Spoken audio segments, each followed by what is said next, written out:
Hampstead.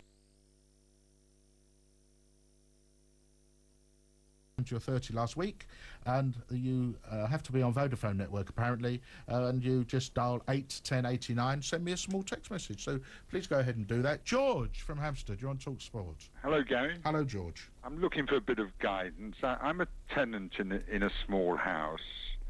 I have been a tenant here since 1969. Mm-hmm.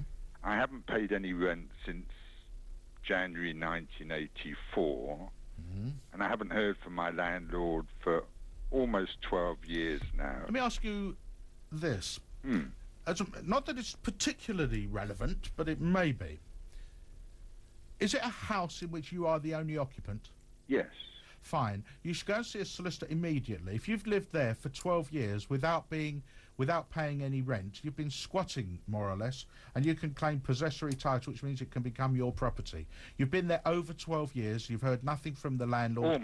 Almost 12 years. Well, 1984 to 2001, I make 17.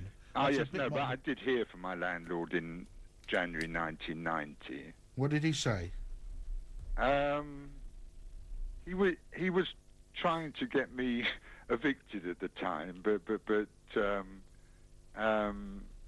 he asked for rent at that time. But I'm saying that's almost 12 years ago. All right, ago. well, when the 12 years are up, you can claim squatters' rights if you've not heard from the landlord, he's not made any claim to get you out or for you to pay rent or anything else. You may have acquired what's called possessory title. Go for it.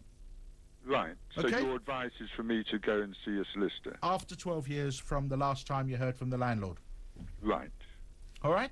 Yes. That's lucky you've been given a house in Hampstead. Must be worth a few bucks. Well, I don't know. What's it worth? Oh, quite a lot. Yes, quite a lot. Could be 8 and 4pence to some people. What's it worth?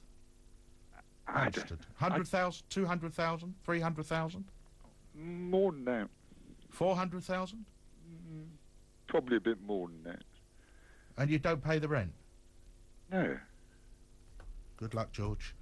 David from Sunderland, you're on TalkSport. Hiya. Hi. Just a very quick question. Cut a long story short,